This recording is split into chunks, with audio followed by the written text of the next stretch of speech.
Salam, jumpa lagi dalam pembelajaran pendidikan agama Kristen dan budi pekerti. Masih tetap bersama Ibu Desti Pandi. Sebelum kita memulai pembelajaran kita, mari kita menyanyi lagu Mampirlah Dengar Doaku. Mampirlah dengar doaku, Yesus penebus, orang lain kau hampiri, jangan jalan terus.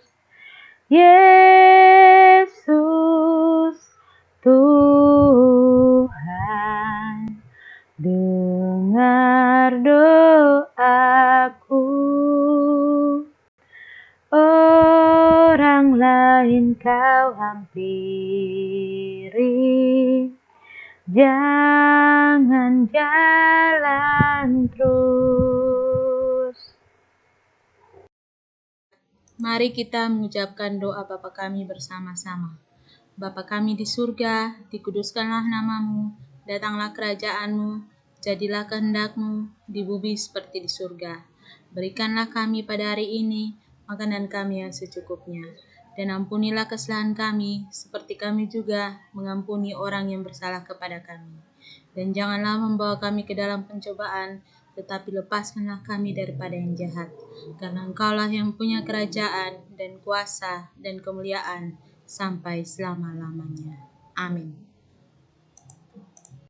Pada bab 1, kamu telah belajar tentang indahnya mengampuni. Dalam pelajaran berikut ini, kamu akan mendalami karya pengampunan Allah dalam Yesus Kristus. Dengan tujuan pembelajaran, selama dan setelah mengikuti proses pembelajaran ini, peserta didik diharapkan dapat mengimani pengampunan dan penyelamatan Allah di dalam Yesus Kristus dengan membaca cerita yang berisi tentang pengampunan, menjelaskan arti mengampuni seperti Allah telah lakukan untuk manusia, menjelaskan alasan Allah menyelamatkan manusia melalui Yesus Kristus, menceritakan peristiwa Yesus mengampuni orang berdosa di dalam Yohanes 8 ayat 1 sampai 11. Baca dan pelajarilah teks berikut ini. Rasul Paulus mengatakan bahwa kita harus mengampuni sebagaimana Allah telah mengampuni kita. Efesus 4 ayat 32. Setelah mempelajari teks di atas, tuliskan jawabanmu dalam kolom tugas ya. Soal yang pertama, apakah kamu mau dan mampu melakukan seperti yang dituliskan oleh Rasul Paulus dalam teks tersebut? Nomor 2, apakah artinya mengampuni seperti Allah telah melakukannya untuk kita? Silakan tulis jawabanmu pada kolom tugas. Bahan Alkitab yang akan kita baca untuk memperjelas, memperdalam materi karya pengampunan Allah dalam Yesus Kristus adalah yang pertama, Kolose 3 ayat 13. Bahan bacaan Alkitab yang kedua, Efesus 4 ayat 32. Bahan Alkitab yang ketiga, Yohanes 3 ayat 36. Videonya di pause dulu ya untuk membaca isi Alkitab yang menjadi bahan Alkitab kita hari ini. Sebelum Ibu menjelaskan materinya, mari kita menyimak cerita berikut ini. Isi ceritanya berkaitan dengan pengampunan. Gordon Wilson. Seorang pria Irlandia, Gordon Wilson, bersama putrinya yang berusia 28 tahun, Mary, pergi menonton pawai di kota Enniskillen di Irlandia Utara. Ketika mereka berdiri di samping sebuah dinding batu, sembari menantikan kesatuan prajurit dan polisi Inggris berbaris melewati mereka. Sebuah bom dari teroris meledak di belakang mereka. 6 orang tewas seketika karena ledakan itu. Gordon dan putrinya terkubur beberapa meter di bawah tumpukan batu.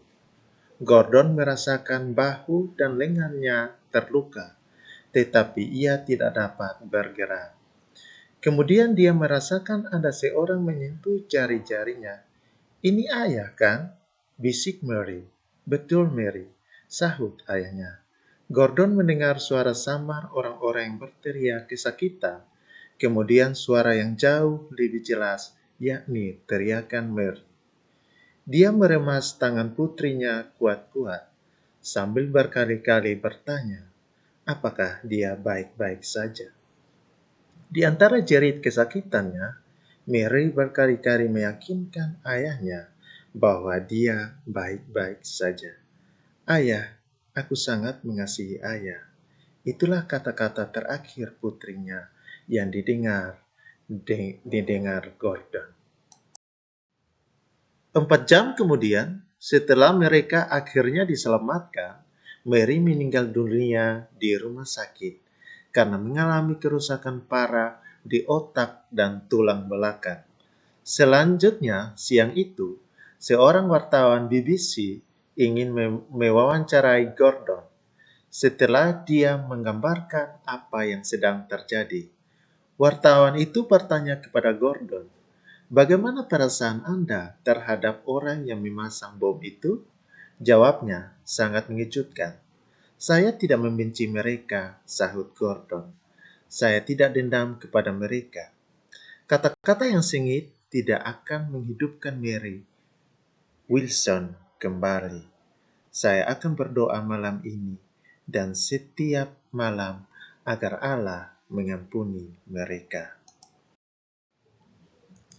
Sebagian orang menduga bahwa pernyataan itulah yang akhirnya menenangkan kelompok-kelompok militer yang sebelumnya sangat marah terhadap pengeboman itu. Dan hal itu mencegah terjadinya suatu serangan balasan yang berdarah. Pada bulan berikutnya, banyak orang bertanya kepada Gordon bagaimana dia dapat mengampuni tindakan kejam yang didasari kebencian tersebut. "Hati saya terluka," ujar Gordon. "Saya telah kehilangan putri saya, tetapi saya tidak marah." Kata-kata terakhir Mary kepada saya, kata-kata kasih, menumbuhkan kasih saya. Saya menerima anugerah Allah untuk mengampuni melalui kekuatan kasih-Nya bagi saya. Selama bertahun-tahun setelah tragedi yang merenggut nyawa putrinya dan yang juga nyaris merenggut nyawanya sendiri itu, Gordon Wilson bekerja tanpa mengenal lelah untuk memperjuangkan kedamaian dan rekonsiliasi di Irlandia Utara sampai akhir hayatnya. Bagaimana Allah mengampuni manusia? Yang pertama, Allah tidak pernah lelah mengampuni manusia. Dalam cerita-cerita yang ada dalam Perjanjian Lama, tampak hubungan manusia dengan Allah selalu diwarnai oleh dosa dan pemberontakan. Tetapi Allah tetap mencari, mengampuni, serta menyelamatkan manusia yang berdosa. Bagaimana Allah mengampuni manusia? Yang kedua, melalui pengorbanan Yesus Kristus. Hubungan manusia dengan Allah yang rusak dipulihkan kembali. Mengapa Allah mengampuni manusia? Yang pertama, karena Allah mengasihi manusia.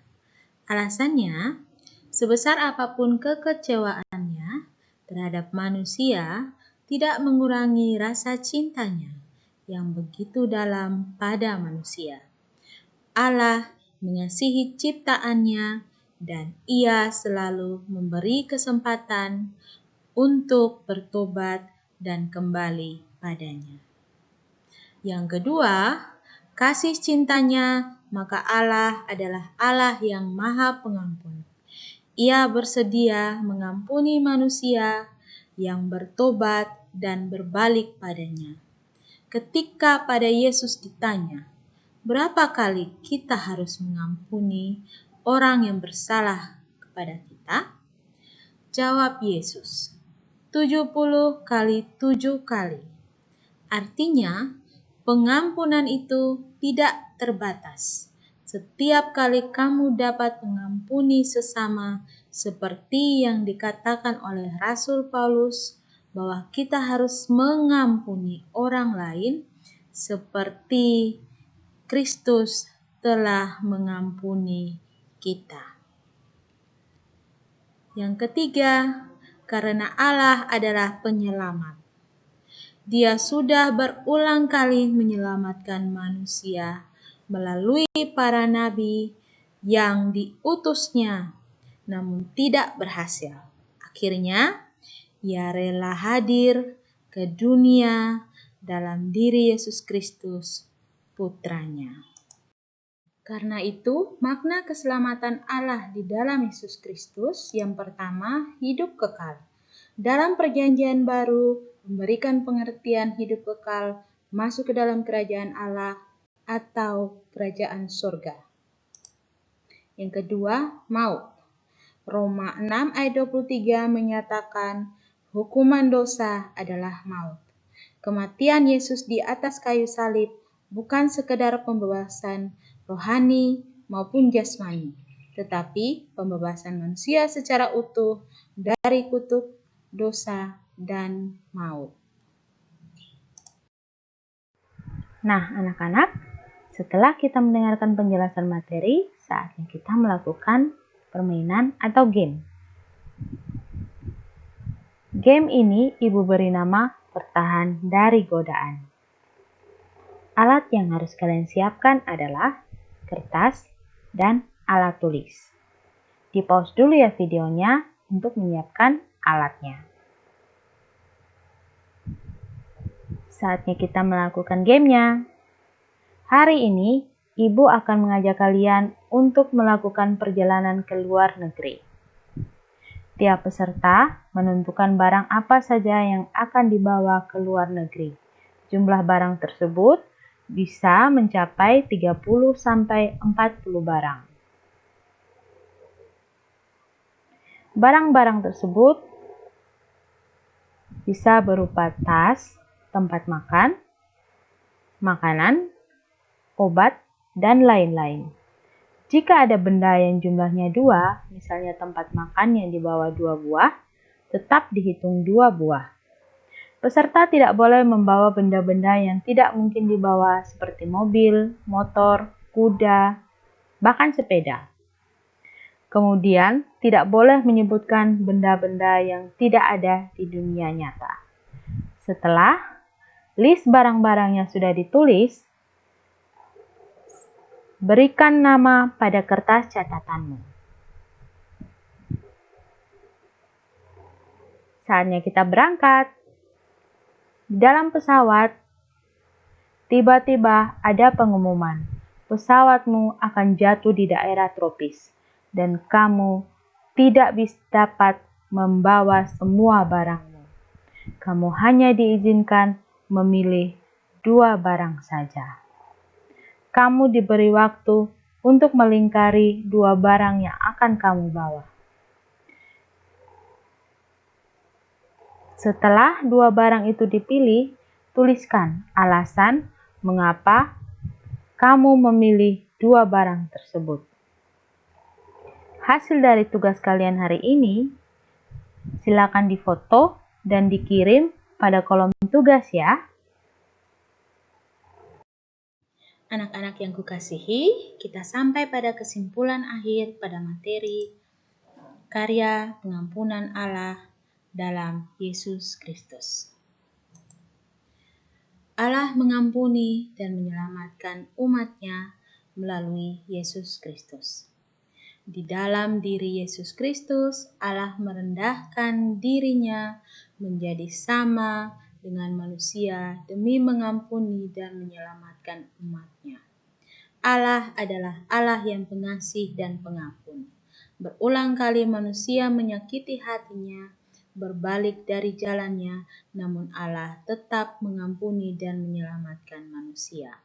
Pengampunan Allah memberi kekuatan bagi setiap orang percaya untuk terus berjuang mempertahankan iman percayanya. Sebelum kita menutup pembelajaran kita kali ini, kita akan menyanyi dari lagu Ku Heran Allah Mau Memberi.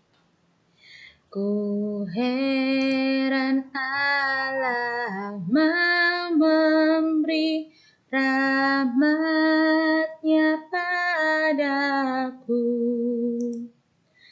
dan Kristus sudi menebus yang hina bagiku. Namun ku tahu, yang ku percaya, dan aku yakin kan kuasanya. Dia menjaga yang ku taruhkan hingga harinya kelak. Anak-anakku yang kukasihi dalam Yesus Kristus, sebelum kita mengakhiri pembelajaran kita hari ini, mari kita berdoa. Semua dalam sikap berdoa. Tuhan Yesus yang Maha Kuasa, terima kasih atas seluruh penyertaan dan kebaikan yang Engkau berikan. Banyak hal yang terjadi di dunia ini yang merupakan kejadian yang telah Engkau rencanakan untuk saya pribadi. Namun saya sadar bahwa saya telah melakukan kesalahan dan saya telah berbuat dosa. Saya merasa tidak berterima kasih atas segala kebaikan yang Engkau berikan. Untuk itu, pada kesempatan ini, dengan segala penyesalan dan kerendahan hati, saya mohon maaf atas apa yang saya perbuat. Saya ingin Engkau mengampuni kesalahan saya, dan saya berjanji dari hati yang paling dalam untuk tidak melakukannya lagi. Terima kasih Tuhan yang Maha Pengampun. Amin. Nah, anak-anak, materi pembelajaran selesai. Sampai jumpa lagi di pembelajaran berikutnya. Tetap menjaga kesehatan ya. God bless you.